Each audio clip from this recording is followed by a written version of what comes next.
अस्सलाम वालेकुम।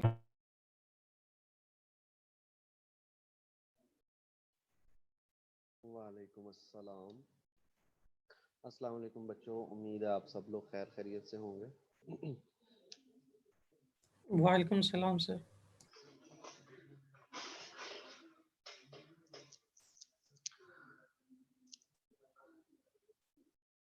अच्छा, एक चीज़ के अभी ना ये जो मैंने मेल या इनवाइट सेंड किया है ना, ये वही पुराना वाला है। तो एड ड्रॉप में कुछ चेंज भी हुए होंगे, तो ये मैं आज शाम को सारी ईमेल लिस्ट अपडेट करूँगा। तो मीनवाइल अगर आपका कोई फ्रेंड या किसी को आप जानते हैं जो जिसने इनरोल किया है और वो अभी इस क्लास में नहीं आया, तो मैंने अभी परमिशन अलाउ की है कि आप उसे लिंक भेज सकते हैं। ठीक है, तो मतलब किसी को अगर आप जानते हैं जो इनरोल है और उसको लिंक नहीं मिला, तो आप काइंडली उसको ये लिंक फॉरवर्ड कर दें। तो ये इंशाल्लाह जो पोर्टल है ना, उस पे आज जब एड ड्रॉप क्लोज हो जाएगा ना, तो कल मैं दोबारा जितने भी स्टूडेंट्स इनरोल हैं उनकी लिस्ट अपडेट करूंगा। तो उसके बाद से फिर जो नेक्स्ट लेक्चर है उसमें फिर हम जो है ना प्रॉपरली एक तो लिंक सेंड करना स्टार्ट करेंगे, दूसरा फिर हम अटेंडेंस भी इंशाल्लाह नेक्स्ट वीक से स्टार्ट करते हैं। ठीक है,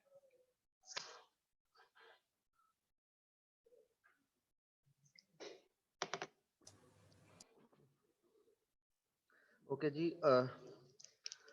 लेट्स स्टार्ट टुडेज डिस्कशन।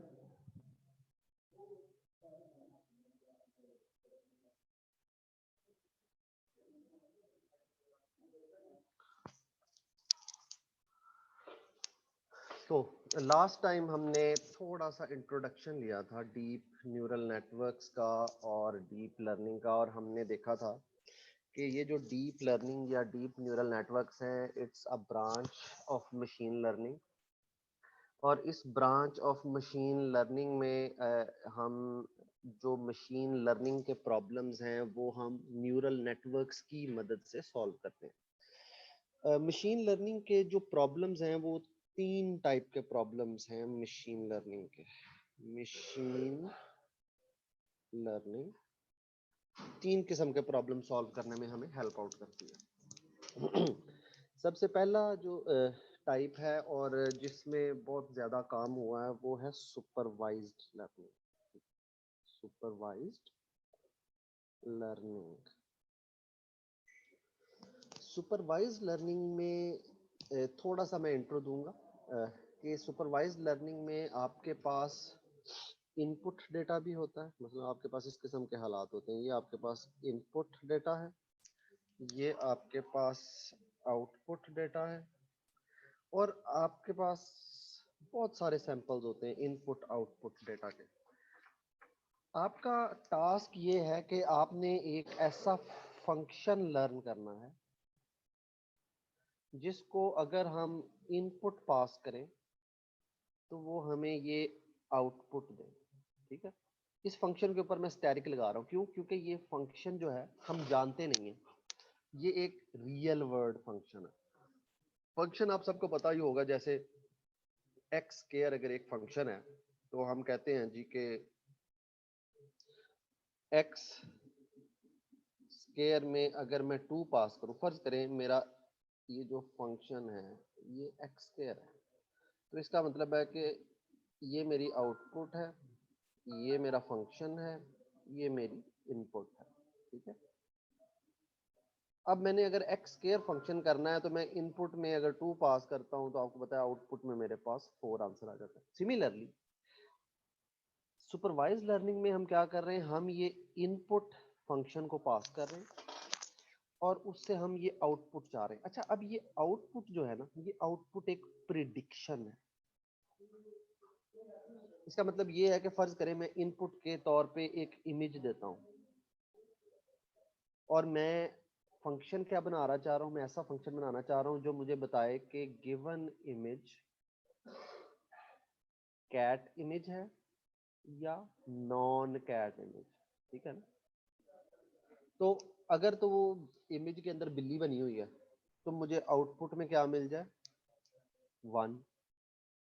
अगर उस इमेज के अंदर बिल्ली की जगह दुनिया की कोई और भी चीज है तो फिर मुझे मिलना चाहिए 0। तो ये मेरा फंक्शन बन गया।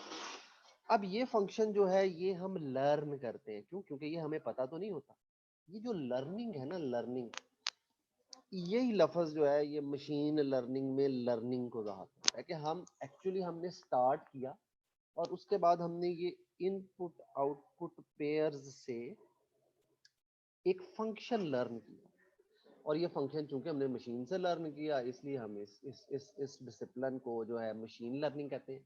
और दूसरा, चूंकि हमारे पास इनपुट थी और आउटपुट भी थी, तो अगर फंक्शन, हमें फर्ज करें फंक्शन को हमने दी कैट इमेज, फंक्शन ने कहा जी ये तो नॉन कैट है, तो हम फंक्शन को सुपरवाइज कर सकते हैं, हम फंक्शन को समझा सकते हैं, हम फंक्शन को बता सकते हैं कि फंक्शन साहब ये जो आपने नॉन कैट कहा है ये नॉन कैट नहीं है, ये कैट का इमेज है।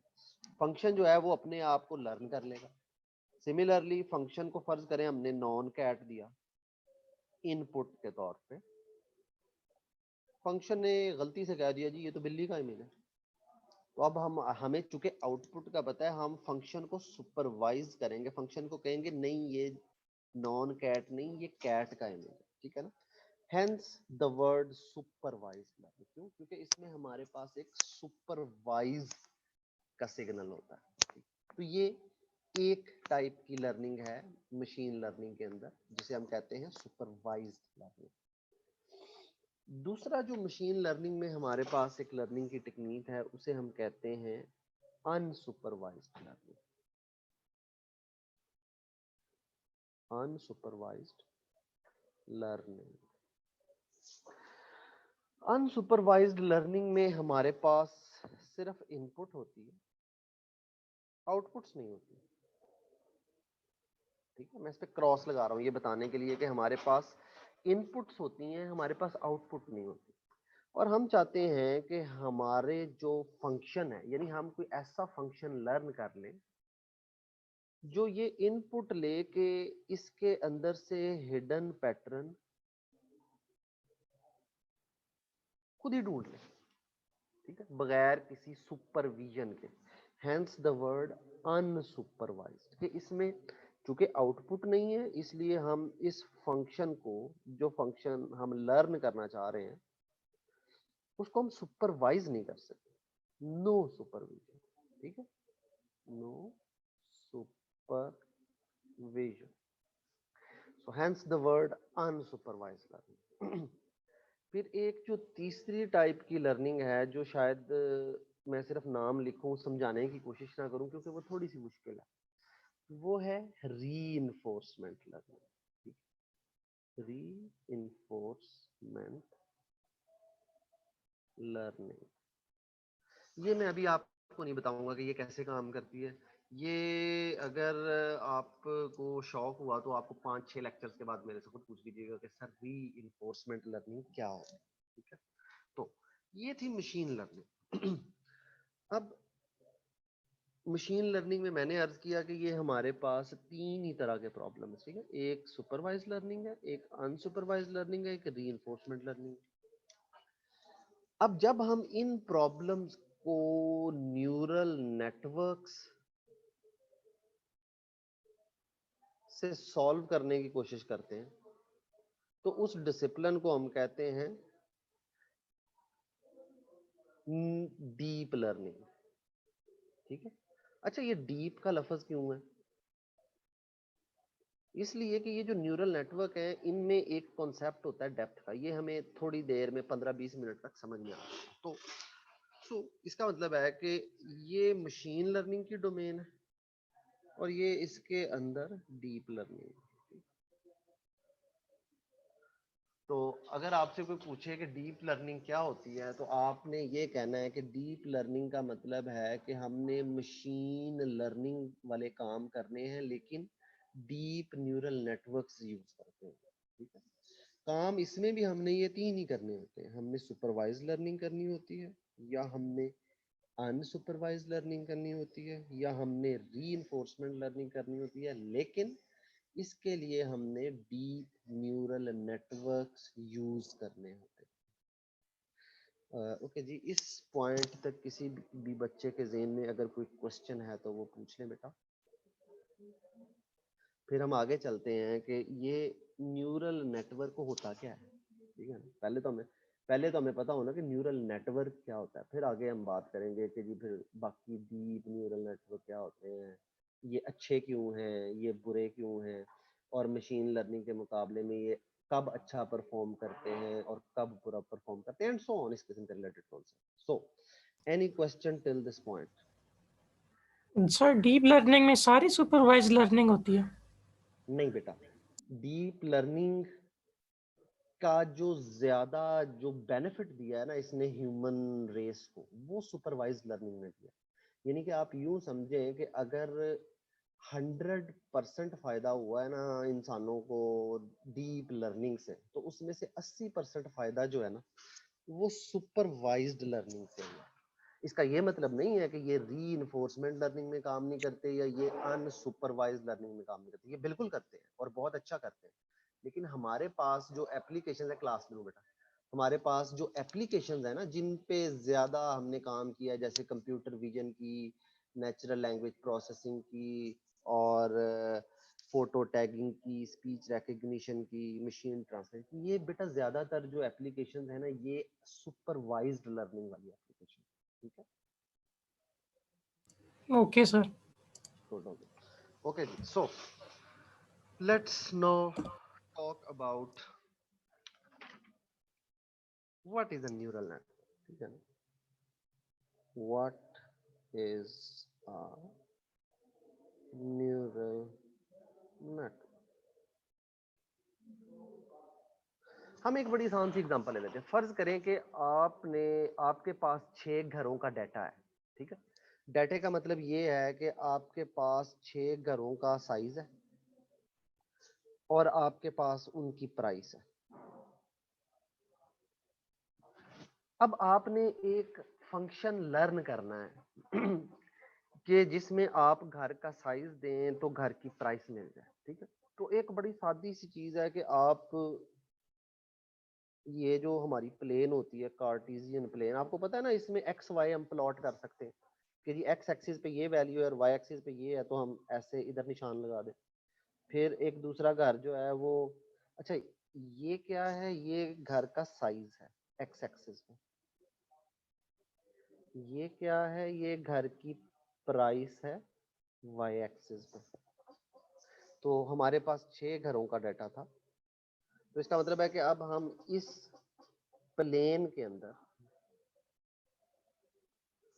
6 पॉइंट्स प्लॉट कर सकते हैं, क्योंकि प्राइस भी पॉजिटिव होती है और घर का साइज भी। अब -2 मरले का घर तो आपने कभी नहीं देखा होगा, सही बात है ना?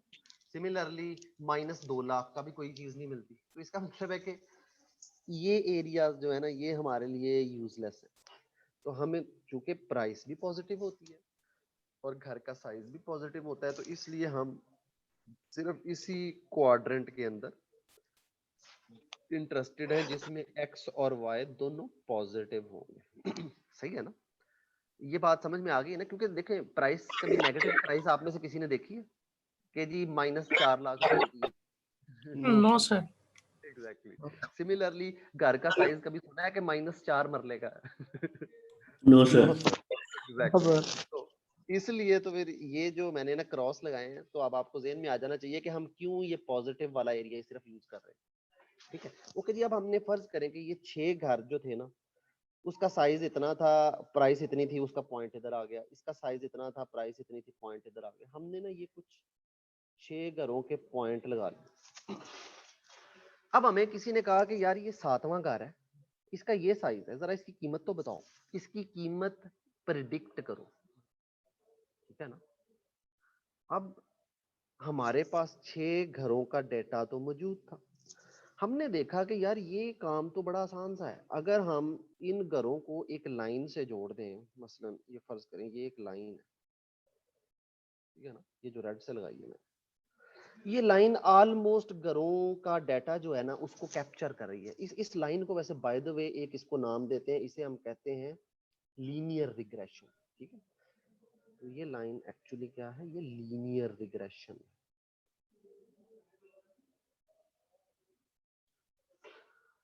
तो अब हमें पता चल गया कि यार ये लाइन जो है ना ये हमारा सॉर्ट ऑफ एक मॉडल है, ठीक है? क्यों? क्योंकि अब हमें जो भी कहेगा जी कि घर का साइज इतना है, फर्ज करें वो घर का साइज फर्ज करें मरले में हमने लिखा ये 1 मरला है, ये 2 मरले है, 3 है, 4 है, 5।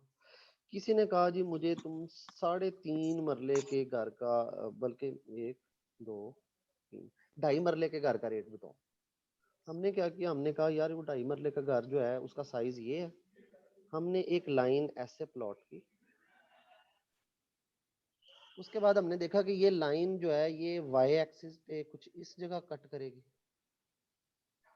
तो हमने उसको कहा कि यार ये जो है ना, ये जो 2.5 मरले का घर है ना, ये है जनाब 3 मिलियन। तो हमने ये प्रेडिक्शन कर दी 3 मिलियन। ठीक है ना सर एक क्वेश्चन है जी बेटे। सर, फॉर एग्जांपल अगर हमारे पास इस लाइन के अंदर वो पॉइंट नहीं आता, फॉर एग्जांपल हम लोगों ने कहा हमें आधे मरले का घर चाहिए, लेकिन हमारे जो ग्राफ है, ग्राफ के अंदर आधे मरले का घर नहीं है, हम लोगों ने वो पॉइंट ही नहीं लगाया, तो फिर हम लोग किस तरह कैलकुलेट करेंगे? देखें, ये जो मॉडल होता है ना, मॉडल की खास बात ये है कि ये आप अगर नोट करें ये लाइन, अब मैं क्रॉसेस को ना थोड़ा सा कलर दे देता हूँ। जैसे फर्ज करें ये येलो क्रॉस है, आप देख रहे हैं ये लाइन इस क्रॉस को टच तो नहीं कर रही ना, ये इसको भी टच यस नहीं सर। कर रही, ये सिर्फ 1 2 उठा है। इसीलिए तो हम इसे कहते हैं फंक्शन अप्रोक्सीमेशन। हमने ये कभी नहीं कहा कि हम 100% रिजल्ट दे देंगे। 100% रिजल्ट तो सिर्फ वलीउल्लाह दे सकते हैं जिनको अल्लाह ताला की तरफ से वही आती हो। हम क्या कर रहे हैं, हम प्रिडिक्शन कर रहे हैं, और हम ये कभी क्लेम नहीं करते कि हमारा मॉडल 100% रिजल्ट दे। हम ये कोशिश कर सकते हैं कि वो ज्यादा से ज्यादा, अच्छा से अच्छा और रियलिस्टिक रिजल्ट दे। लेकिन मॉडल ने ये चीज सीखनी कहाँ से है? मॉडल ने ये चीज एग्जिस्टिंग डेटा से सीखनी है। अगर आप कोई चीज ऐसी उससे पूछें जो एग्जिस्टिंग डेटा में नहीं है, या उस जैसा कोई सैंपल ही नहीं है, तो इस चीज की पॉसिबिलिटी है कि आपका मॉडल गलत रिजल्ट देगा। ठीक है ना। जैसे इस केस में फर्ज करें हमारे पास कोई घर आधे मरले का नहीं था, तो हमारा जो मॉडल है वो गलत प्रोडिक्ट करेगा जी, आधे मरले की जगह जो है वो मुफ्त मिल जाती है। हालांकि ऐसा तो नहीं होता। ठीक है ना। तो hence the word function approximation. हम एक फंक्शन लर्न कर रहे हैं, अप्रोक्सीमेट कर रहे हैं, जो कि, अब मैं एक छोटा सा मुश्किल वर्ड बोलने लगा हूं, लेकिन उससे घबराना नहीं, जो कि इस प्रोबेबिलिटी डिस्ट्रीब्यूशन का एक हिस्सा है। ठीक। लेकिन हम ये नहीं कह रहे कि हम जब भी रिजल्ट देंगे वो 100% ठीक होगा, ऐसा नहीं होता। ठीक है। हम कोशिश कर सकते हैं, जितना ज्यादा डाटा होगा उतना ज्यादा हमारा, फर्ज करें इस जगह पे हमारे पास आधे मरले का भी होता, फर्ज करें वो घर या वो इस तरह की चीज होती, तो अब हमारी लाइन तो थोड़ी सी ऐसी होती, तो अब हम प्रेडिक्ट कर सकते हैं। ठीक है ना। तो अच्छा, सो ये एक बड़ा सादा सा फंक्शन था। अच्छा, और दूसरी बात ये कि इसमें हमने ये जो साइज है ना, इसे कहते हैं इनपुट फीचर। ठीक है। ये एक इनपुट फीचर था, इनपुट फीचर, कि अभी हम सिर्फ एक इनपुट फीचर से अंदाजा लगा रहे हैं कि घर की कीमत क्या होगी। अच्छा, ये जो ग्राफ है ना, ये जो ग्राफ है, ये बड़ा सादा सा न्यूरल नेटवर्क है। ठीक है। आप इस ग्राफ को कह सकते हैं कि यार ये एक न्यूरल नेटवर्क,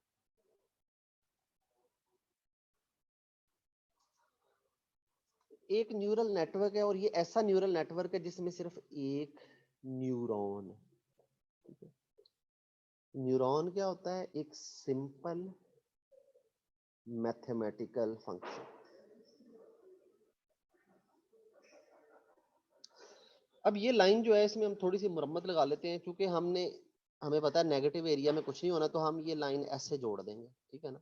और अब वो आपका भी मसला हल हो जाएगा जी, कि अब मॉडल गलत बताएगा, लेकिन कुछ बताएगा सही, कुछ प्रिडिक्ट जरूर करेगा। ठीक। और जितना ज्यादा डाटा होगा उतना मॉडल अच्छा हो सकता था, लेकिन क्योंकि हमारे पास डाटा नहीं है, इसलिए ये मॉडल जो है गलतियां भी करता है।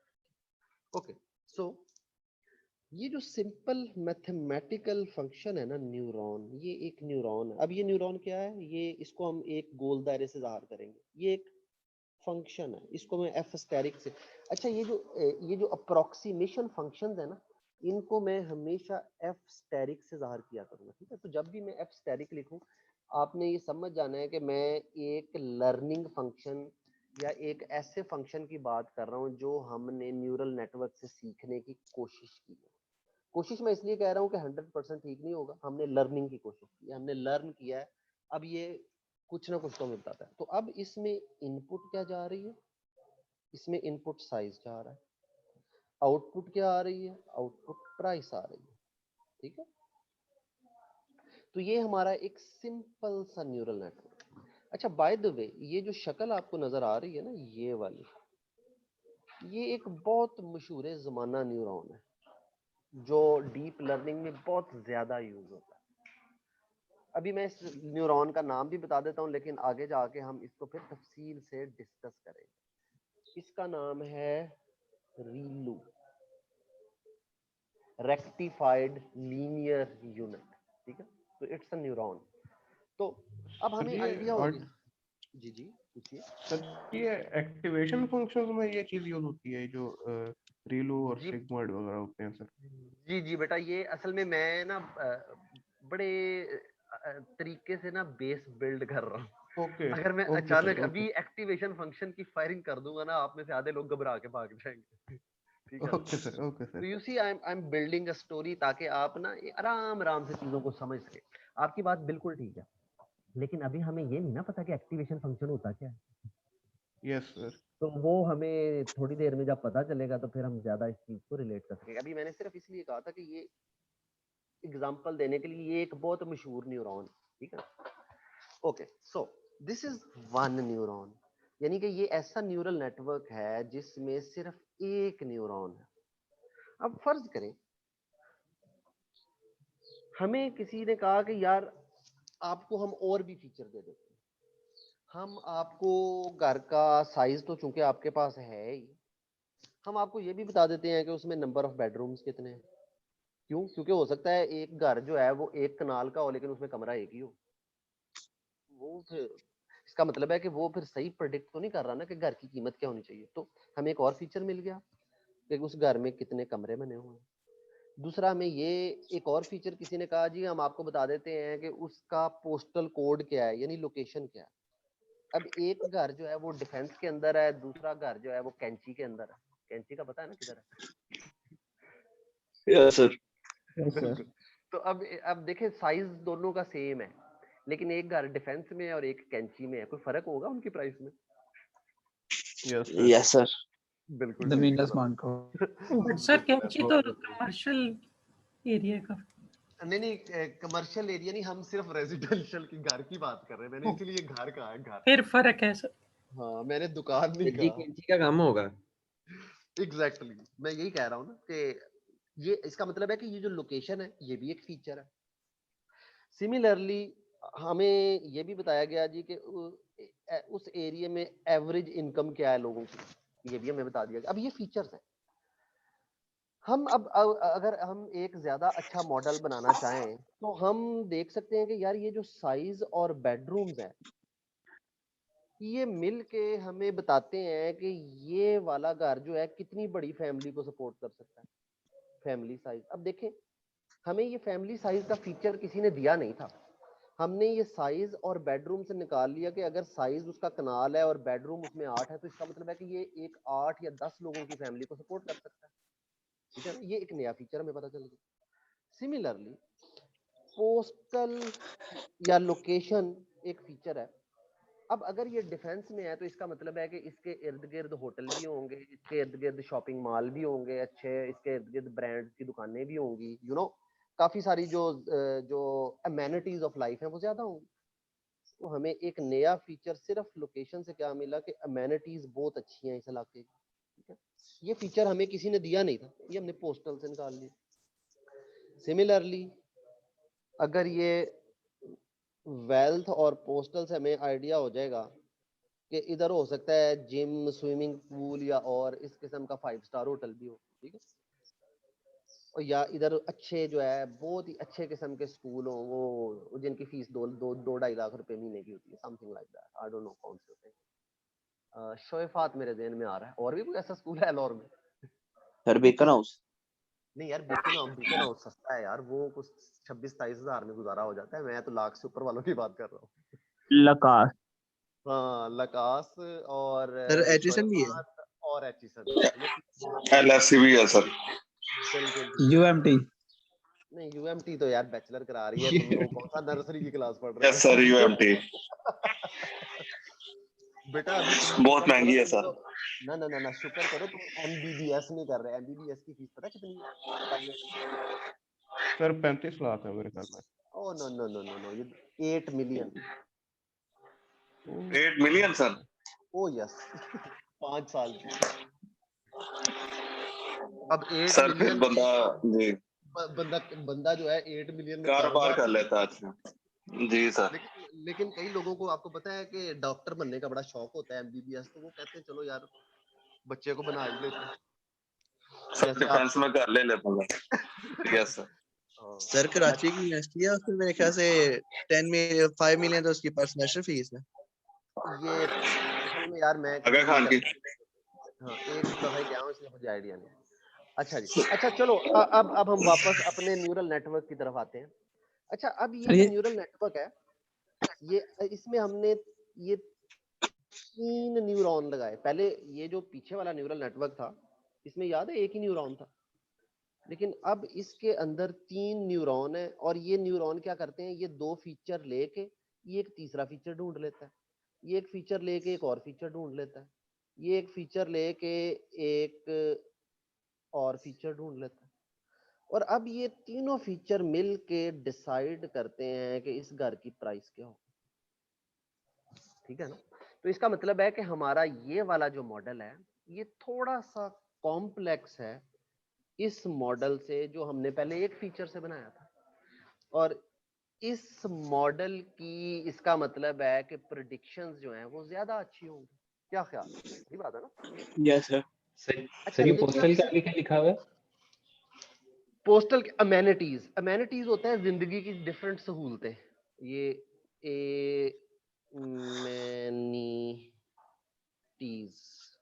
ठीक है, अमेनिटीज ऑफ लाइफ एक लफ्ज होता है। तो आप कह सकते हैं कि जो भी मैंने सहूलतें गिनवाई थी ना, उनको एक ही लफ्ज में हम कहें तो जी हाँ, ठीक है सर, अमेनिटीज ठीक। ऑफ लाइफ अच्छी हैं, समथिंग लाइक दैट। अच्छा, अब लेकिन इस सिनेरियो में खास बात ये है कि यूजुअली अगर हम मशीन लर्निंग यूज करते हैं ना, अब मैंने मशीन लर्निंग कहा है, अभी मैंने न्यूरल नेटवर्क नहीं कहा, ठीक है? अगर हम मशीन लर्निंग यूज करते हैं ना, तो ये जो फीचर है ना, ये हमें खुद ढूंढने पड़ते हैं। यानी कि एज अ ह्यूमन एक्सपर्ट हम खुद ढूंढते हैं अच्छे से अच्छा फीचर, फिर हम उसको एल्गोरिदम्स को देते हैं और एल्गोरिदम हमें रिजल्ट देता है। अब ये फीचर अच्छा भी हो सकता है, बुरा भी हो सकता है, क्योंकि ये तो ह्यूमन ढूंढ रहे हैं ना। लेकिन हम चाहते हैं कि यार ये फीचर हमें ढूंढना ही ना पड़े। तो न्यूरल नेटवर्क्स की खास बात ये, अब ये जो एक हमने न्यूरल नेटवर्क बनाया है ना, एक्चुअली ये न्यूरल नेटवर्क जो है, इसकी शक्ल जो है ना, अब फर्ज करें मैं कहता हूँ मेरे पास 4 इनपुट्स हैं, x1 x2 x3 x4, ठीक है ना? ये 4 इनपुट्स थी मेरे पास, मैंने इनको x1 से x3 तक, x0 से हम स्टार्ट करते हैं, हम अपनी कन्वेंशन यही रखते हैं यार, 2 3, तो ये 4 इनपुट्स थे, हमने इनको पास किया 3 न्यूरॉन्स को, ऐसे ऐसे ऐसे ऐसे ऐसे ऐसे ऐसे ऐसे ऐसे ऐसे ऐसे। हमने कहा बजाय ये 2 फीचर लेने के, भाई तू सारे फीचर ले ले, ये न्यूरॉन भी सारे फीचर ले ले, ये न्यूरॉन भी सारे फीचर ले ले, ये न्यूरॉन भी सारे, और ये डिसाइड करे कि इससे कौन सा नया फीचर अच्छा बन सकता है, इससे कौन सा फीचर नया अच्छा बन सकता है, और इससे कौन सा नया फीचर अच्छा बन सकता है। अब ये जो काम था ना, ये वाला है जो ह्यूमन एक्सपर्ट कर रहा था,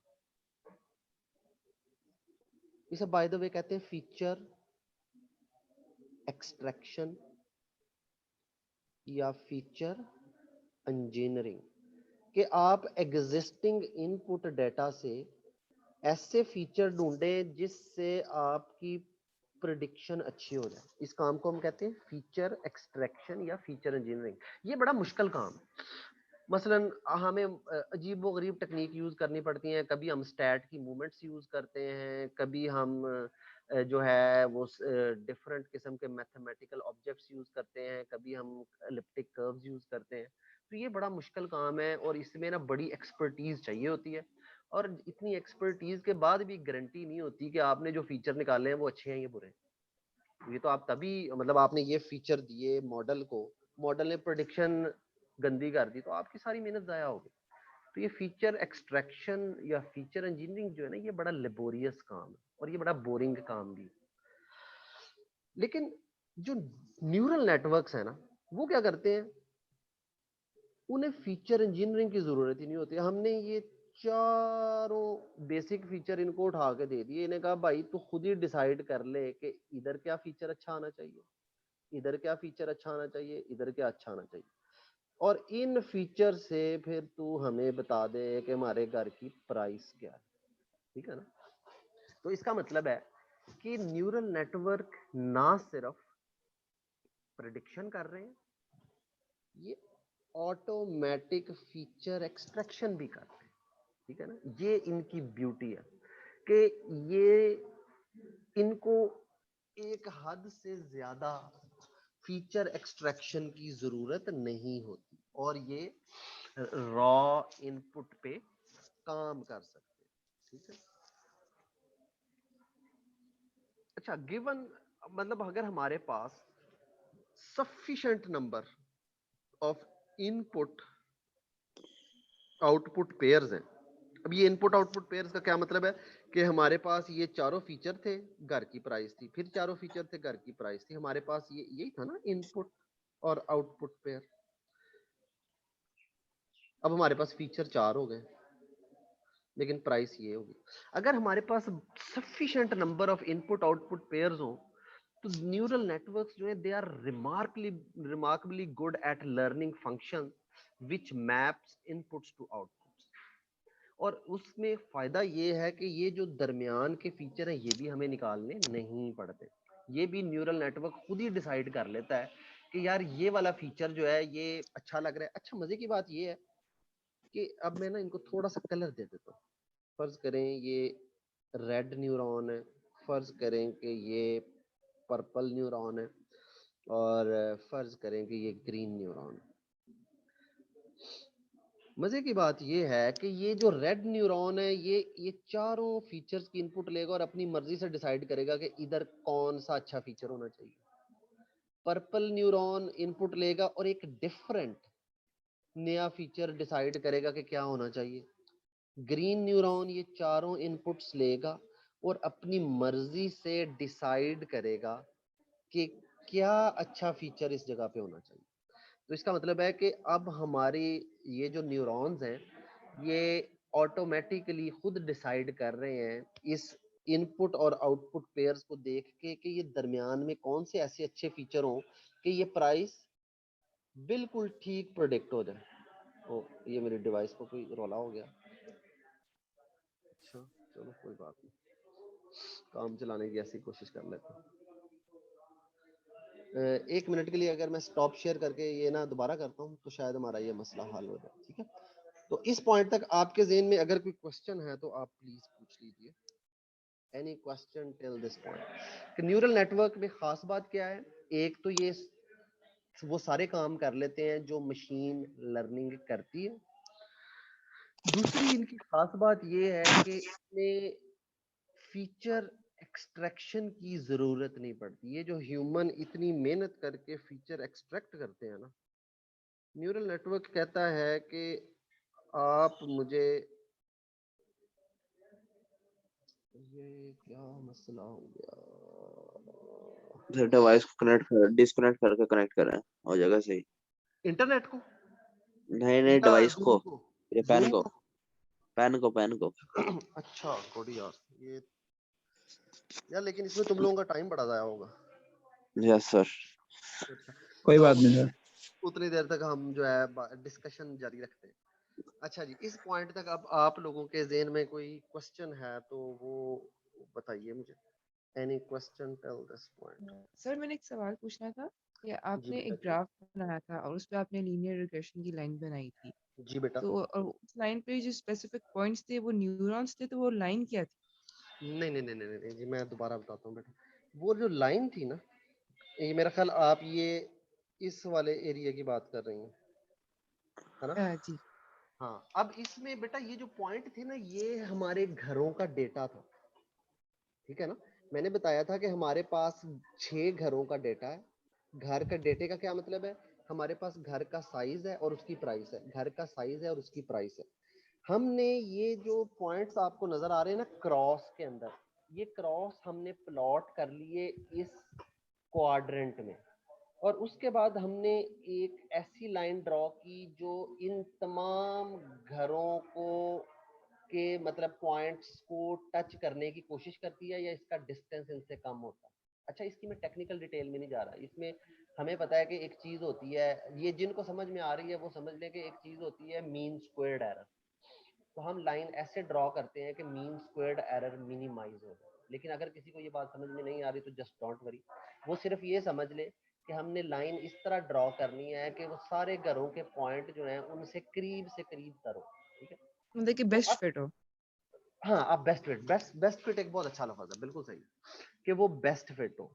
तो जब वो लाइन बेस्ट फिट हो जाती है हमारे डाटा पे, तो वो लाइन हमारा मॉडल है, ठीक है ना? तो वो जो लीनियर रिग्रेशन मॉडल है, it is actually a line. Does that answer your question? जी, मतलब कि जो अब न्यूरॉन आपने बताया था वो आगे जाके आता है, ये तो सिर्फ एक ग्राफ है बस, और उस पे देखिए, predict नहीं, ये एक न्यूरॉन है। दिस लाइन, ये दिस अब अच्छा, ये लाइन इंपॉर्टेंट क्यों है? देखिए, ये लाइन गिवन अ साइज, क्या ये लाइन प्रेडिक्ट कर सकती है कि इस घर की प्राइस क्या होगी? जी, कर सकते हैं। कर सकती है ना? तो जी, एक फंक्शन भी तो यही करता है कि वो इनपुट लेता है, इनपुट एक्सेप्ट करता है और आउटपुट दे देता है। ठीक है, क्या सही ख्याल है? बात है। सही बात है ना? तो इसका जी, मतलब है कि ये लाइन सिर्फ एक लाइन तो नहीं हुई, ये तो एक प्रिडिक्शन मॉडल हुआ, ये तो एक फंक्शन है। फंक्शन इसमें क्या आपने होता है? कुछ इनपुट फंक्शन, किया और उस हाँ हिसाब से हमें आउटपुट हाँ, मिला। फंक्शन में आप कुछ इनपुट करते हैं और फंक्शन आपको आउटपुट दे देता है, ठीक है ना? That makes it a function.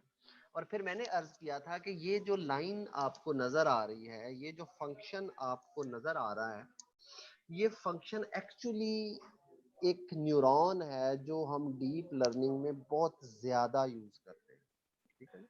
इसका बहुत सीरियस यूजेज है डीप लर्निंग के अंदर, और उसका नाम फिर मैंने बताया था कि वो उसका नाम जो है वो रीलो है। That is the रीलो। तो अच्छा जी, अच्छा, मैंने अर्ज किया था कि अब आपको थोड़ा सा आइडिया हो गया होगा कि न्यूरॉन क्या होता है। न्यूरॉन एक मैथमेटिकल फंक्शन होता है। न्यूरल नेटवर्क क्या होता है? न्यूरल नेटवर्क जो है वो कुछ मैथमेटिकल फंक्शन जब एक दूसरे के साथ जुड़ जाते हैं, जैसे कि हमने देखा कि ये पिछले केस में हमने एक न्यूरल नेटवर्क बनाया जिसमें एक रेड न्यूरॉन था, एक पर्पल न्यूरॉन था, एक ग्रीन न्यूरॉन था। अब ये एक न्यूरल नेटवर्क है। न्यूरल नेटवर्क के केस में ये जो एक्स वाली लेयर है ना, इसको हम कहते हैं कि ये हमारे न्यूरल नेटवर्क की इनपुट लेयर है, ठीक है? x0 x1 x2 x3 वाली जो लेयर है, ये हमारे न्यूरल नेटवर्क की इनपुट लेयर है। ये जो दूसरी कलर्ड लेयर है, यानी जिसके अंदर रेड न्यूरॉन है, पर्पल न्यूरॉन है और ग्रीन न्यूरॉन है, ये हमारे न्यूरल नेटवर्क की हिडन लेयर है। ये एक लफ्ज बार बार यूज होगा, हिडन लेयर। हिडन लेयर क्या करती है? हिडन लेयर जो है वो इनपुट लेती है, उसको प्रोसेस करती है, और प्रोसेस करने के बाद वो इसको आउटपुट लेयर को दे देती है। अब आप नोट करें कि हमारी आउटपुट लेयर जो है वो सिर्फ ये वाला जो एरिया है, ये एक न्यूरॉन वाला, ये हमारी आउटपुट लेयर है। अब ये जो न्यूरॉन या ये जो न्यूरल नेटवर्क हमने बनाया है, ये ऐसा नेटवर्क है जिसमें सिर्फ एक हिडन लेयर है। लेकिन हिडन लेयर जो है वो तो बहुत ज्यादा भी हो सकती है। हमारी मर्जी है, हम एक हिडन लेयर डालें, 2 डालें, 3 डालें। तो ये जो डीप का लफ्ज है ना, डीप का लफ्ज, ये डीप का लफ्ज है कि इस किसी भी पर्टिकुलर न्यूरल नेटवर्क में हिडन लेयर्स की तादाद कितनी है, ठीक है।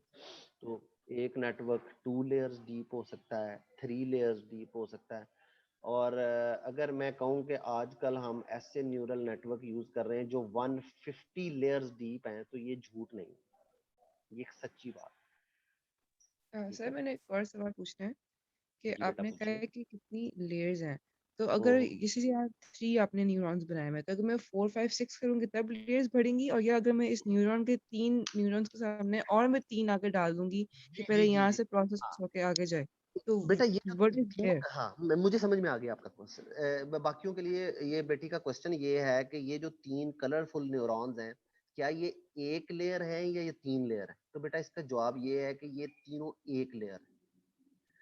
अब आप नोट करेंगे जो एक्सिस हैं ये एक लेयर है, ये जो 3 कलरफुल न्यूरॉन्स हैं ये एक लेयर है, और ये जो एक खाली आउटपुट न्यूरॉन है ये एक अलग लेयर है।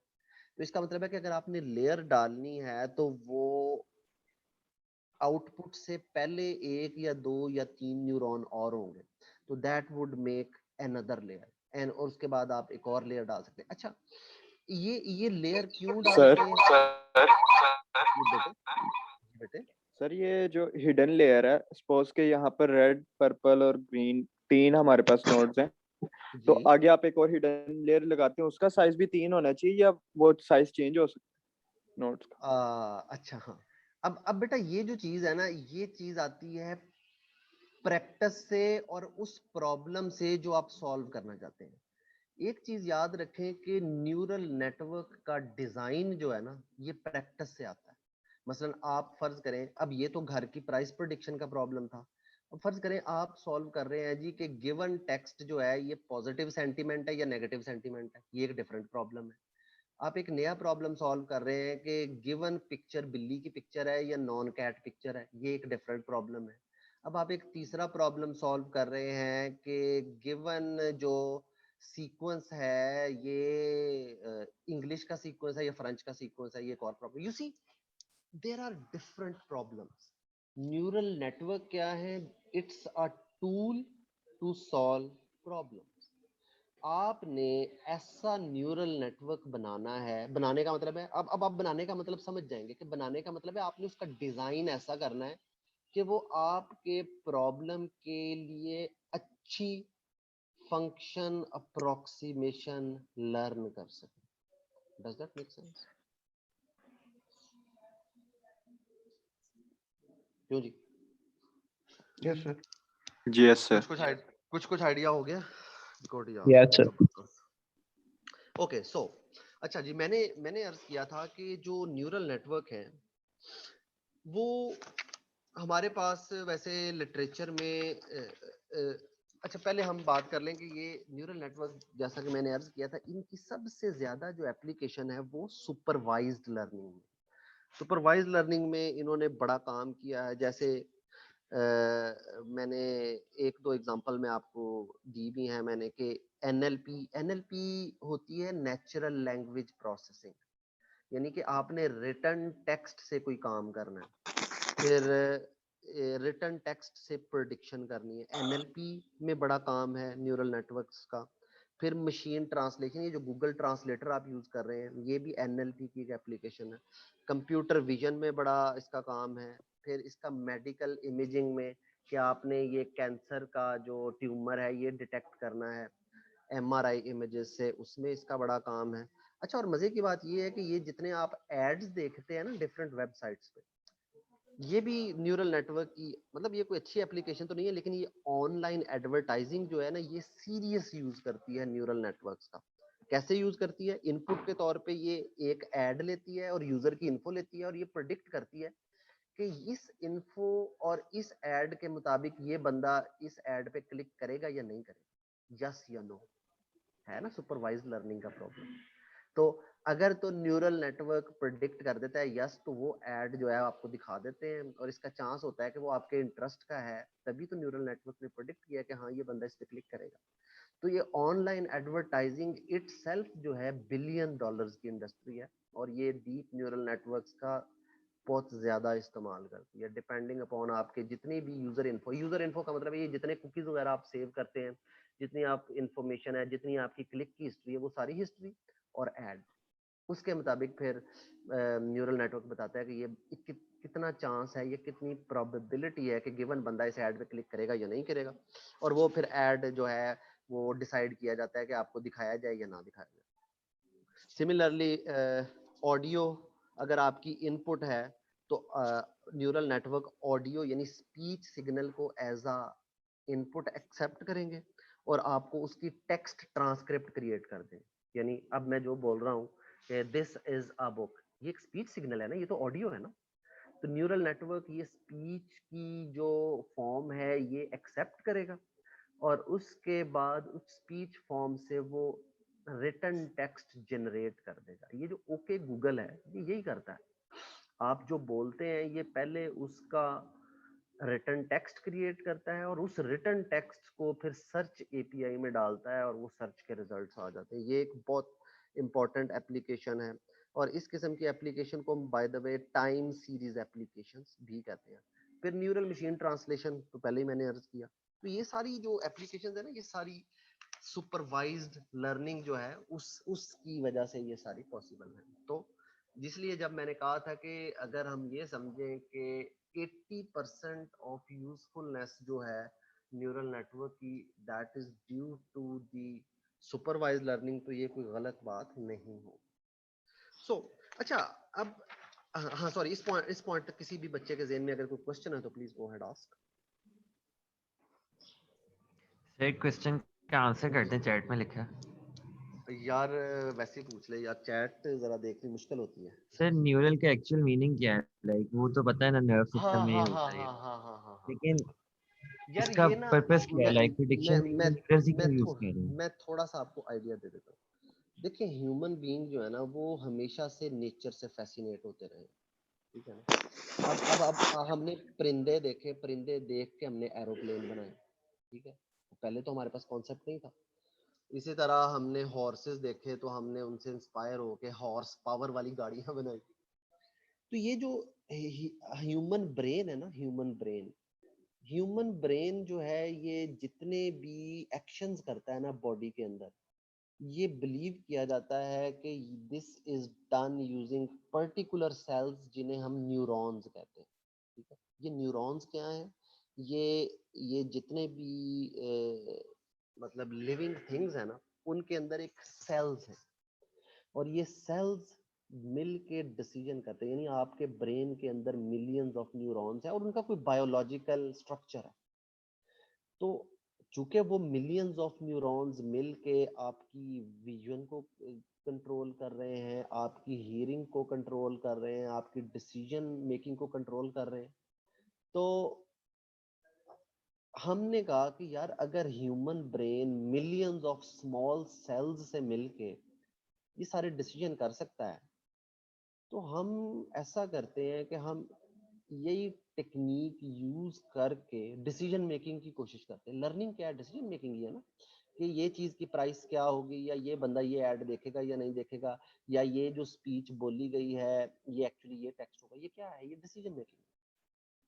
तो इसलिए हमने ये जो मैथ के फंक्शन थे ना, इनको हमने न्यूरॉन कहना शुरू कर दिया। क्यों? क्योंकि हम इंस्पायर हैं अपने स्ट्रक्चर से, अपने न्यूरल स्ट्रक्चर से जो हमारे ब्रेन में अल्लाह ताला ने बनाया। Hence the name neural network. Does that answer your okay question? Sir. Okay good, जबरदस्त। ओके अच्छा, अब न्यूरल नेटवर्क जो है ना, ये आपको पता है न्यूरॉन जो है ये 1960 से लोग स्टडी कर रहे हैं। 1960 कितने साल पुरानी बात है? 70 साल पुरानी, आई गया 60 साल पुरानी तो है। तो ये अगर ये 60 साल पुरानी टेक्नोलॉजी है, तो ये अब अचानक डीप लर्निंग क्यों हो रही है? एक ये सवाल है। दूसरा ये है कि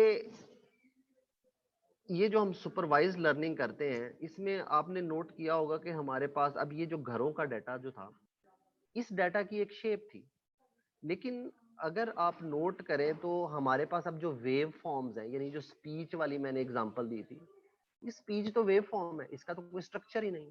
सिमिलरली आप कंप्यूटर पे जो इमेज देखते हैं, यानी कि जैसे बिल्ली का इमेज है या ट्रक का इमेज है या कोई और इमेज है, जो इमेज देखते हैं वो आपको पता है ना, वो पिक्सेल्स होते हैं। ये चीज तो पता है ना, पिक्सेल्स होते हैं जो एक मैट्रिक्स की फॉर्म में अरेंज्ड होते हैं और उनकी कोई यस सर, RGB वैल्यू होती है।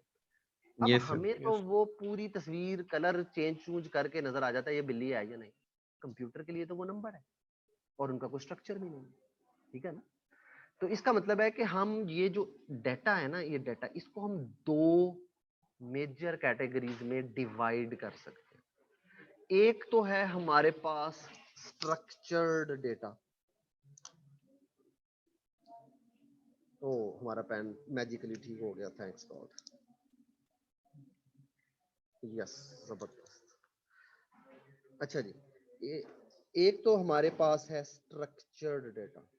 स्ट्रक्चर्ड डेटा की बेटा एग्जांपल है, जैसे ये हमने अभी घर की बात की, साइज, बेडरूम्स और प्राइस। अब आप देख सकते हैं कि ये प्रॉपर स्ट्रक्चर है कि साइज जी इतने यूनिट होगा। ये यूनिट क्या है, स्क्वायर फीट है, सेंटीमीटर है, ये मैंने नहीं बताया। बेडरूम 3 है या 4 है, तो प्राइस जो है जी इसकी 400,000 है। सिमिलरली ये 1600 है, इसके अंदर बेडरूम 4 हैं, तो इसकी प्राइस जो है जी वो कोई फर्ज करें $1200,000 and so on. You see there is a structure. जैसे कि ये डेटाबेस के अंदर हमारे पास जो डाटा, ये सारा इसको हम कहते हैं ये स्ट्रक्चर्ड डेटा। Structured data. अच्छा, अब ये जो स्ट्रक्चर्ड डेटा है ना, जो हमारी कन्वेंशनल मशीन लर्निंग थी ना, वो बड़ी एक्सपर्ट थी स्ट्रक्चर्ड डाटा को डील करने में। It was really good. लेकिन जिधर आ जाता है ना अनस्ट्रक्चर्ड डाटा, जैसे मैंने आपको स्पीच की एग्जांपल दी। स्पीच क्या होती है, ऐसे वेव फॉर्म होती है ना, बस किसी जगह पे ज्यादा वेव होगी, किसी जगह पे थोड़ी सी वाइब्रेशन होगी, लेकिन essentially it's a wave form जिसमें कोई स्ट्रक्चर नहीं है। सिमिलरली मैं एक इमेज बनाने की कोशिश करता हूँ, इससे आपको मेरी ड्राइंग की सलाहियतों का भी आइडिया हो जाएगा। ये नाराज है, ये खुश है, I don't know, whatever. So this is a picture, और ये क्या है, ये पिक्सेल्स है, इसमें भी कोई स्ट्रक्चर नहीं है। सिमिलरली मैं लिख देता हूँ people are reading and studying something. अब इसमें इतने वर्ड हैं, इसमें कुछ कम है, इसमें कुछ और ज्यादा है, इसमें कुछ कम है, देयर इज नो स्ट्रक्चर। तो ये सारा जो है ना, ये अनस्ट्रक्चर्ड डेटा और कन्वेंशनल एमएल। अच्छा, जब मैं कन्वेंशनल एमएल कहता हूं ना, तो इसका मतलब है कि हर वो चीज जो न्यूरल नेटवर्क नहीं है, ठीक है। अब इसका मतलब है कि अगर आप में से कुछ लोगों ने एमएल पढ़ी है तो उन्हें डिफरेंट एल्गोरिदम्स के नाम भी आते होंगे, जैसे लीनियर रिग्रेशन है, के नियरेस्ट नेबर है, एसवीएम है एंड सो ऑन। अगर आपको ये नाम नहीं आते तो जस्ट डोंट वरी, हमारा इनसे कोई वास्ता भी नहीं है। मैं सिर्फ उनके लिए बता रहा हूँ जिनको थोड़ा सा आइडिया। तो ये जो कन्वेंशनल एमएल, इन सारी चीजों के लिए मैं जो नाम यूज करूंगा वो है कन्वेंशनल एमएल। ये जो कन्वेंशनल एमएल है ना, it was really bad at dealing with unstructured data.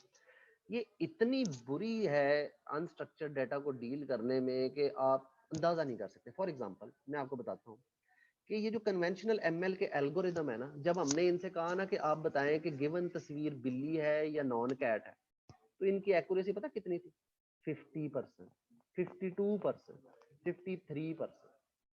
They were that bad. Similarly हमने इन्हें कहा कि बताएं जी कि गिवन स्पीच में बंदा गुस्से में है या नॉर्मल में है। अब ये स्पीच क्या है, मैंने अर्ज किया ये अनस्ट्रक्चर्ड डेटा। तो मॉडल अगेन 54%, 53%, 65%, बहुत जंप लगाई किसी ने तो 66%। बस तो कन्वेंशनल एमएल जो है ये historically it's really bad at dealing with unstructured data. तो इसलिए ये जो कंप्यूटर विजन है और ये जो एनएलपी है ना, ये बड़े हार्ड प्रॉब्लम कंसिडर होते थे आर्टिफिशियल इंटेलिजेंस के लिए। और ये मैं बात कर रहा हूँ प्री 2012 की, यानी 2012 से पहले पहले जो ये जो डीप लर्निंग का रेवोल्यूशन है ना, ये 2012 में आया। तो 2012 से पहले हमारी जो एआई है ना, वो अनस्ट्रक्चर्ड डाटा में उसके हालात काफी पतले थे। तो पोस्ट 2012 आपके ख्याल में अब एक मॉडल अगर हम बनाएं कंप्यूटर विजन का, तो वो कितनी एक्यूरेसी दे देगा आप? पहले मैंने बताया था 52 से 53%। अब आपके ख्याल में कितनी अच्छी एक्यूरेसी दे देगा? More than 80 sir, 97 98। जबरदस्त, exactly 97%, and this is called near human accuracy. तो इसका मतलब है कि कंप्यूटर विजन जो है, it is a solved problem now thanks to deep neural networks, because deep neural networks are inherently good at dealing with unstructured data. ये unstructured data जो है ना, ये उसमें बहुत ही एक्सपर्ट है उसको डील करने में। सिमिलरली अब ये जो हमारी ट्रांसलेशंस हैं गूगल की, ये भी आप देखते होंगे कि बड़ी बेहतर हो गई है, बहुत अच्छी ट्रांसलेशन करती है। क्यों? क्योंकि पीछे क्या चल रहा है? डीप न्यूरल नेटवर्क, और वो बहुत अच्छा परफॉर्म करते हैं।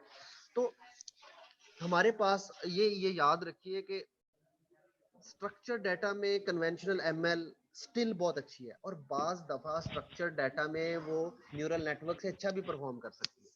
लेकिन जिधर अनस्ट्रक्चर्ड डाटा आता है ना, उधर कोई कंपटीशन ही नहीं है दोनों। अनस्ट्रक्चर्ड डाटा में हमेशा डीप न्यूरल नेटवर्क्स ज्यादा अच्छा परफॉर्म करेगा। ठीक है, ओके। सो नाउ अब हमें थोड़ा सा आइडिया है कि अनस्ट्रक्चर्ड डाटा क्या होता है और स्ट्रक्चर्ड डाटा क्या होता है। तो ये जो अनस्ट्रक्चर्ड डाटा में डीप न्यूरल नेटवर्क था ना, इसने बड़ी एक्साइटिंग अपॉर्चुनिटीज जो है ना वो क्रिएट की हैं स्पीच रिकग्निशन में, एनएलपी में, कंप्यूटर विजन में। स्ट्रक्चर्ड डाटा प्रॉब्लम्स में भी ये बेहतर परफॉर्म कर रहे हैं। लेकिन मेन जो हमारा मसला था वो अनस्ट्रक्चर्ड डेटा का था, और उसमें अब हम ऑलमोस्ट नियर ह्यूमन एक्यूरेसीज पे पहुंच चुके हैं। ओके, अब मैंने एक और भी क्वेश्चन उठाया था। मैंने कहा था यार, ये जो न्यूरॉन्स हैं, ये तो लोग 1950 से स्टडी कर रहे हैं, 1950 से। It's like 70 years no. और मैं आपसे कह रहा हूं कि यार ये जो रेवोल्यूशन है ये 2012 में आया। तो इसकी क्या वजह है? Why deep learning is taking of now? पहले ये क्यों कामयाब नहीं थी, अब ये क्यों कामयाब है? शायद पुराने कंप्यूटर्स में इतनी प्रोसेसिंग पावर नहीं थी। बिल्कुल ठीक है, ये एक फीचर है, बिल्कुल ये सर एक लाइब्रेरी रीजन है। सर लाइब्रेरी तो हमारे पास इतनी बड़ी डेटाबेस भी नहीं होती थी क्या प्रेडिक्शन कर सके। जबरदस्त, डाटा सेट ही नहीं थे। बिल्कुल डाटा सेट भी नहीं थे। अच्छा, अब इसके लिए ना हम ऐसा करते हैं, हम एक तस्वीर बनाते हैं। Let's make a photo out of. और इस पिक्चर का नाम मैं रखूंगा स्केल, यानी कि चीज का ज्यादा होना ड्राइव्स डीप लर्निंग। ये थोड़ी सी राइटिंग मेरी गंदी हो जाती है, जस्ट डोंट वरी, ये लर्निंग लिखा है मैंने, ठीक है, जिसके नीचे लाइन लिखाई। सो मेरी बुरी हैंड राइटिंग से आपको अनफॉर्चुनेटली गुजारा करना पड़ेगा। ओके, सो अब फर्ज करें कि ये एक्स एक्सिस पे मेरे पास है अमाउंट ऑफ डाटा, यानी कि अमाउंट ऑफ डाटा इधर कम है, इधर ज्यादा है, इधर उससे ज्यादा है, and so on, you get the idea. और इधर है मेरे पास मॉडल की परफॉर्मेंस। ठीक है जी, मॉडल की परफॉर्मेंस। अच्छा, अब हम अगर कन्वेंशनल एमएल की बात करें ना, तो दैट इज समथिंग, इसको भी मैं रेड से ड्रॉ करता हूं। ये कुछ इस तरह से काम करती है।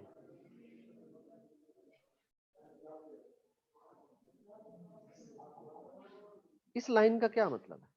इस लाइन का मतलब है कि एक खास हद तक ये जो कन्वेंशनल एमएल के एल्गोरिदम है, जिसमें मैं कुछ नाम भी लिख देता हूँ, एसवीएम है, केएनएन है, लॉजिस्टिक रिग्रेशन है, इसको हम लॉजिक कह लेते हैं, logistic regression, point so on, ये जितने भी डिसीजन ट्री है, ये सारे एल्गोरिदम है, इनको हम कन्वेंशनल एमएल कह रहे हैं। कि एक खास हद तक, यानी कि इस पॉइंट तक, अगर आपके पास अमाउंट ऑफ डाटा ज्यादा होता है तो इनकी परफॉर्मेंस भी बढ़ जाती है आपके मॉडल्स की। ये परफॉर्मेंस बढ़ने का मतलब क्या है, कोई मुझे बता सकता है? परफॉर्मेंस बढ़ने का, चले मैं ही आपको बता देता हूँ अभी, क्योंकि टाइम थोड़ा रह गया तो ऐसे ही। हाँ, परफॉर्मेंस बढ़ने का मतलब ये है कि आपने ज्यादा अच्छी फंक्शनल अप्रोक्सीमेशन लर्न की, यानी आप उसको इनपुट देते हैं तो वो हकीकत के करीब करीब आपको आउटपुट देता है। यही थी ना सुपरवाइज्ड लर्निंग? मतलब सर उसको ज्यादा डाटा को ट्रेन किया जाए। हाँ, मतलब हाँ, अब ये जो कन्वेंशनल एमएल है ना, एक खास हद तक ज्यादा डाटा से तो वो फायदा ले सकती है, लेकिन उसके बाद आप जितना मर्जी डाटा आपके पास हो, कन्वेंशनल एमएल उसको यूज नहीं कर सकते, उसका फायदा ही नहीं उठा सकते। ठीक है ना? क्यों? क्योंकि उन एल्गोरिदम की लिमिटेशन है, they can not work with a lot of data. अच्छा, फर्ज करें अब हम एक स्मॉल न्यूरल नेटवर्क, अब स्मॉल का मतलब आपको समझ में आ गया होगा, जिसमें कोई एक दो हिडन लेयर्स हो, ठीक है, उसको मैं स्मॉल कह रहा हूँ। अगर हम स्मॉल न्यूरल नेटवर्क बनाएं तो वो कुछ होगा इस तरह।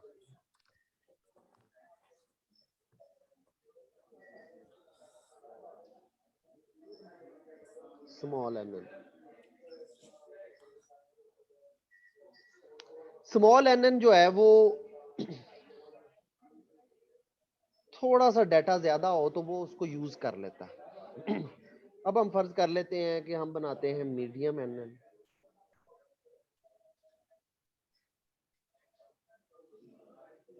अच्छा, ये देखें कि ये लाइन स्ट्रेट नहीं कर रहा, मैं थोड़ी थोड़ी बढ़ाता जा रहा हूँ। ये कन्वेंशनल बिल्कुल स्ट्रेट हो गई थी, स्मॉल भी बिल्कुल स्ट्रेट नहीं है, और ये ग्रीन उससे थोड़ी सी ज्यादा। इसका मतलब है कि परफॉर्मेंस कुछ ना कुछ बढ़ रही है, बेशक कम बढ़ रही है डाटा के साथ, बट इट्स स्टिल इंक्रीजिंग।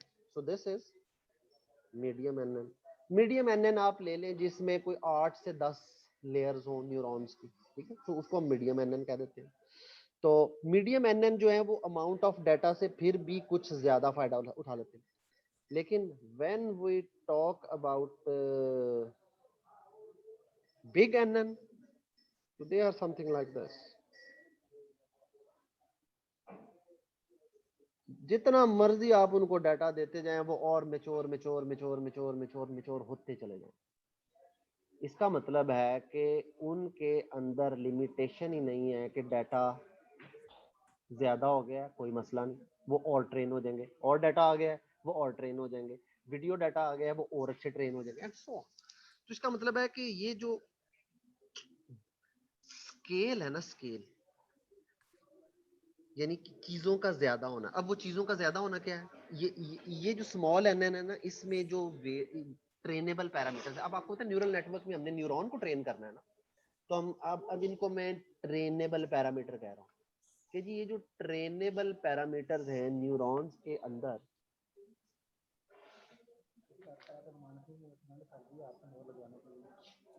बस मैं 1-2 मिनट में देता हूँ, ठीक है, मैं क्लास थोड़ी देर में वाइंड अप करता हूँ।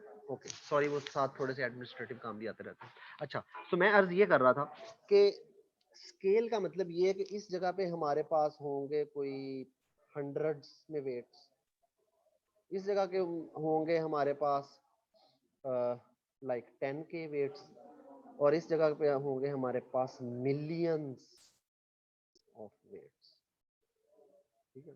Scale, hence the word scale. Scale का मतलब है किसी चीज को बढ़ाते जाना, किसी चीज को कम करते जाना, राइट? तो स्केल का मतलब है कि ये scale of training million of parameters. अब ये कैसे होता है? ये होता है जनाब कंप्यूटेशन, ठीक है ना, कंप्यूटेशन। अब अगर आप ये मिलियंस ऑफ पैरामीटर्स एक कम कंप्यूटेशन वाले कंप्यूटर पे ट्रेन करें तो आपको 2-4 महीने भी लग सकते हैं, 6 महीने भी लग सकते हैं। 6 महीने बाद आपको याद ही नहीं रहना कि आप ये न्यूरल नेटवर्क ट्रेन क्यों कर रहे थे, ठीक है ना। तो एक चीज कि कंप्यूटेशन ने क्या पॉसिबल किया? मिलियंस ऑफ पैरामीटर या वेट्स की ट्रेनिंग को। फिर क्या था, ये डेटा।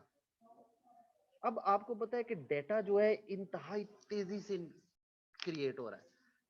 हमारे पास अब कैमरास बहुत ज्यादा हैं, हमारा हर सेलफोन कैमरे में है, और दूसरा हम लोगों को सेल्फियां खींचने का तो बहुत ही शौक है। तरह तरह के पोज बना के हम सेल्फियां खींच रहे होते हैं। मैं भी खींच लेता हूँ कभी कभी, इट डजंट मैटर कि मैं आपको टॉन्ट कर रहा हूँ, खुद मैं भी खींच लेता हूँ। और सर वो दूसरा ना हमारे फर्स्ट सेमेस्टर के आए हैं, वो कहते हैं पोज बताओ। तो अब हमारे पास जो है ना डेटा बहुत जनरेट हो रहा है हमारे पास, और हमारे मोबाइल में सिर्फ कैमरा ही तो नहीं है, पता नहीं कौन कौन सा सेंसर है, जीपीएस सेंसर है, एक्सेलरोमीटर है, और भी बहुत सारे सेंसर हैं। और हमारे पास आईओटी, हमारी हर डिवाइसेस के अंदर सेंसर है। ये सारे सेंसर क्या है, डेटा पे डेटा जनरेट कर रहे हैं। इसका मतलब है कि now we are generating a lot of data.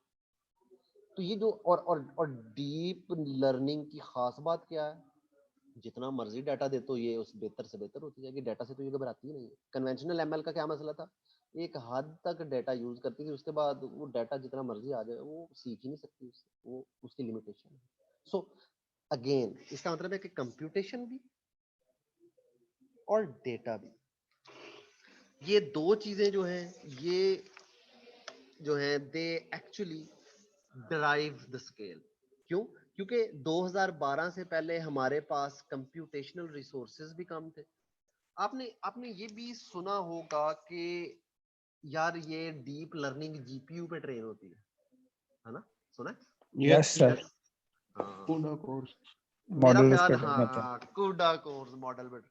इस सवाल का जवाब मेरा ख्याल है कि मैं अगली बार दूंगा। आज हम ये स्केल पे अपने डिस्कशन क्लोज करते हैं, तो अगली बार हम इस स्केल से ही अपनी डिस्कशन आगे लेके चलेंगे, और हम डीप लर्निंग का जो है आइटरेटिव प्रोसेस उसको डिस्कस करेंगे, स्केल को डिस्कस करेंगे, और उसके बाद फिर हम बाइनरी क्लासिफिकेशन पे आके अपना पहला न्यूरॉन जो है ना, उसकी जो फाउंडेशनल मैथमेटिक्स है ना, उस पे डिस्कशन थोड़ी सी स्टार्ट करेंगे। ठीक है, तो नेक्स्ट टाइम से इंशाल्लाह मैं ये लिस्ट भी अपडेट कर लूँगा ईमेल्स की, और ईमेल्स फिर जिन जिन को नहीं पहुंच सकी उनसे माजरत है, मेरी माजरत आप ही पहुंचा दीजिएगा, वो बेचारे कौन सा सुन ही रहे हैं मेरी माजरत।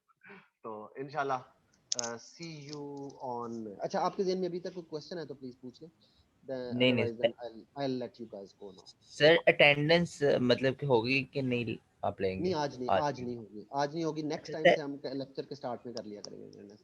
और ये सर फिक्र एक ना और करें, लेक्चर के स्टार्ट में भी होगी, बाद में भी हो जाएगी, ये फिक्र ना करें आपके आए नहीं तो अटेंडेंस नहीं लगी और ये होगा। Just don't worry sir, about it, you अच्छा worry sir about learning the things. ये सर लेक्चर अब अपलोड करते जाए ना साथ साथ, हमें जी इजी हो जी, जाएगा ना फिर। हाँ मैं अपलोड भी कर दूंगा, लेकिन ये आप याद रखिएगा कि ये जो जूम है ना, ये 8 दिन बाद लेक्चर डिलीट कर देता है। ये आपने ना अपनी, बेशक आप एक डाउनलोड करके पर्सनल लाइब्रेरी टाइप चीज बनाते सर हैं। आपको यूट्यूब चैनल बना ले, वहां पे अपलोड कर दें। मेरा यूट्यूब चैनल वैसे ऑलरेडी है, और उस पे ये 2-3 लेक्चर तो नहीं, बाकी के सारे लेक्चर उस पे पड़े भी हुए हैं आपस की बात। सर आप गूगल ड्राइव लेकिन पे भी कर सकते हैं। लेकिन वो सर फिर भी कह आप रहे हैं कि अपलोड मूडल करते अभी अपना चेंज अकाउंट होना कर है। लेते। हाँ, मूडल असल में अभी एलएमएस पे मेरा ख्याल है कि अभी कोर्सेज बने भी नहीं है। जी सर तो तो ये काइंडली जो शुरू वाले लेक्चर्स हैं आप डाउनलोड कर लें, वन हाँ, ये ड्राइव पे मैं शेयर कर डाउनलोड दें। करके ना, हाँ ये मैं शेयर कर दूंगा, बिल्कुल ठीक है, ये मैं गूगल ड्राइव पे ना शेयर कर जी दूंगा। सर। आप में से कोई एक बंदा जो है ना वो सीआर बन जाए। असल में मैं इतनी चीजों में बिजी होता हूँ कि मुझे ना भूल जाते हैं, तो कोई एक सर बंदा अपनी शफकत को जिम्मेदारी बना ले ले, दें। कोई जिम्मेदारी एक बंदा ले ले, मुझे मेलें कर करके याद कराता रहे। सर हूद हाशमी बेस्ट है, वो तो नहीं नहीं, सी हटाते रहे हैं। आप अपने आप के अलावा किसी को रिकमेंड नहीं कर सकते, ये एक वो है। वो खुद अगर अपने आप को खुद रिकमेंड करेंगे तो फिर हो सकता है, वरना ये मामला नहीं चल सकता। ठीक है ना? ठीक है, चलें, ये फिर आप डिसाइड कर लें, वरना हम अगली बार डिसाइड कर लेंगे, क्योंकि अभी हमारे पास वीक तो है। So yes sir. ठीक है जी, thank you so much and have a great weekend. ठीक है, अल्लाह हाफिज। ओके सर, अल्लाह हाफिज। अल्लाह हाफिज सर। अल्लाह हाफिज। अल्लाह हाफिज।